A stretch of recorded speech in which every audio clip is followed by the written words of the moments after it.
告一段落。然后最后我们来看一下这3种灾害的典型。第一个西南气流要怎么判断？就跟我们前面学的完全一样。你考试的时候自己画，这里有圈圈工具哈，然后你自己画，把那个暴风圈画出来，了解吗？像台风中心如果在这里，然后你就自己画一个暴风圈。画大一点也没关系，你可以再扩大的画也没关系。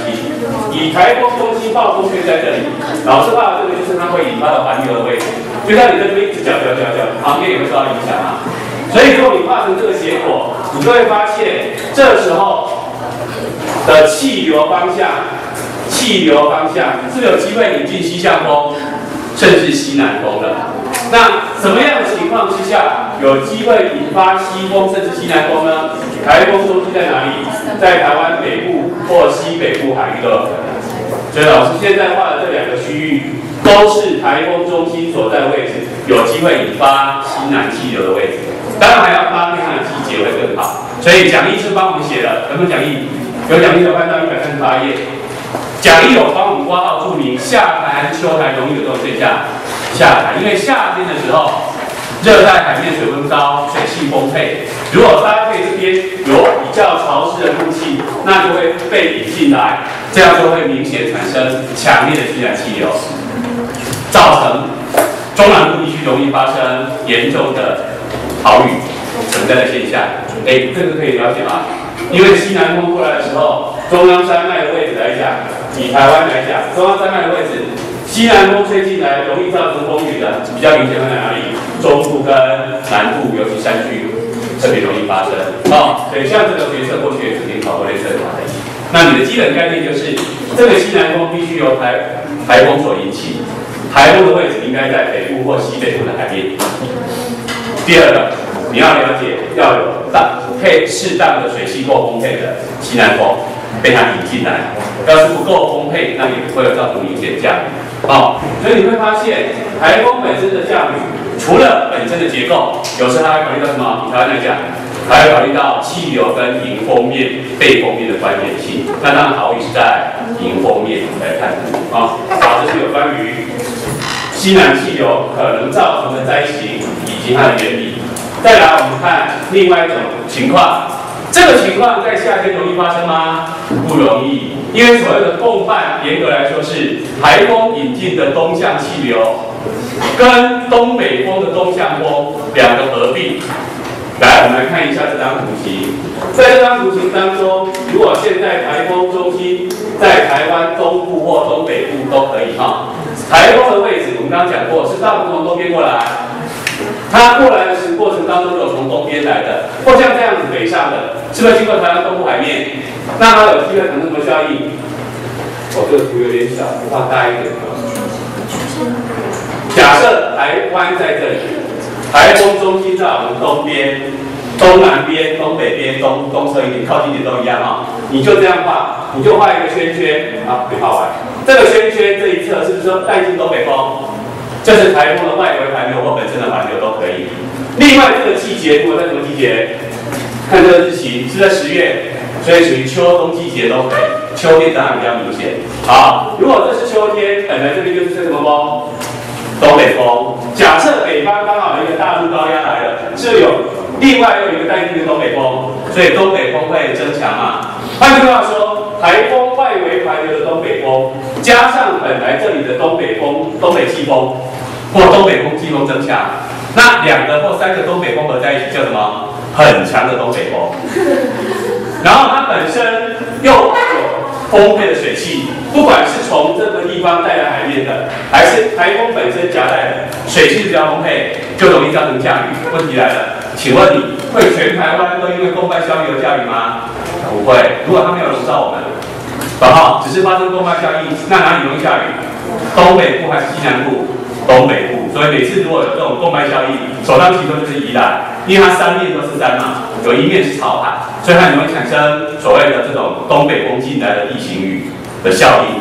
那我们就知道冲又要降下3级风好，这是有关于那个共犯效应。所以讲义有帮你写，通常是搭配秋台的，通常是搭配秋台。最后一个，我们介绍西北台，主要讲的是移动路径。移动路径，以它整个移动路径是朝哪一方移动？西北方。通过的位置在台湾北部近海通过，而这个过程当中会是什么效应？我一样画大一点哈，这样就可以走。好，我放这个颜色。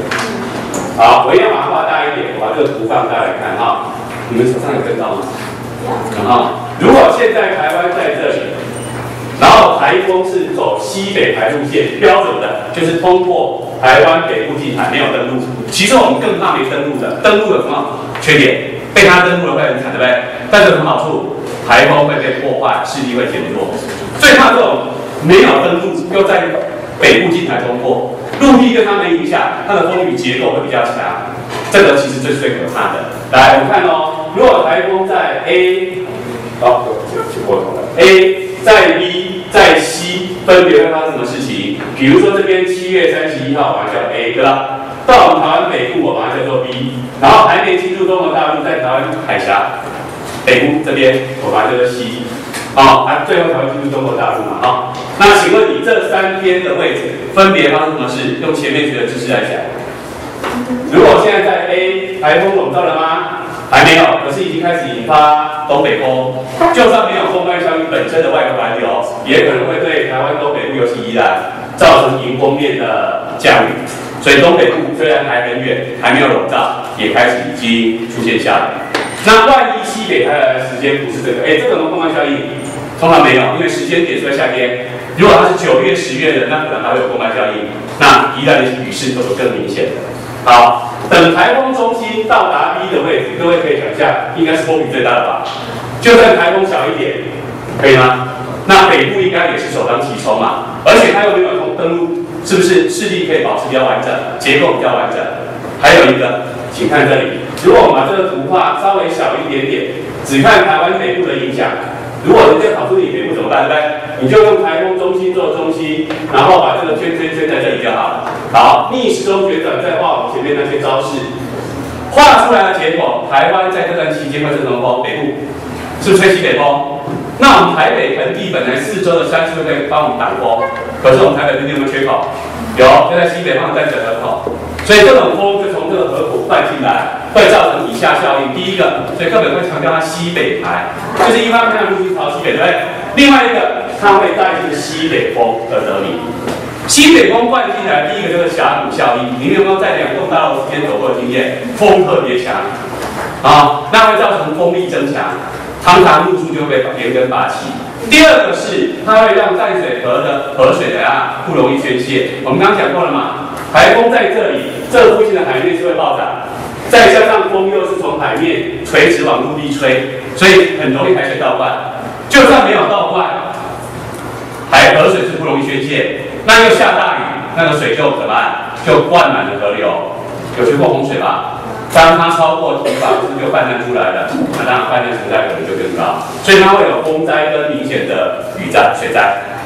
还有，它要走了，还没进入中国大陆，到了西点，会出了什么事？看起来是北部首当其冲，但是南部、中南部是不是就没事了？不是，中南部也有事。有什么事？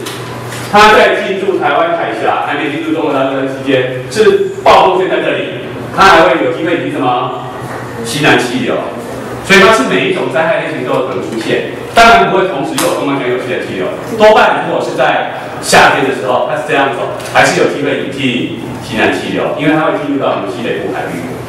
所以在这边各位看到的，在8月1号，在我们北方，我就把它擦掉。在8月1号，在我们北方这里，对不对？然后之前在这里，然后通过以后就进入中国大陆之前，这个8月1号这个时间点，也有可能会出现引进西南气流现象。所以中南部不会因为它是一个西北台就没事的，尤其是在夏季水汽比较丰沛的时候所以像这个西北台为什么那么惊人？像几次比较重大的灾害，目前有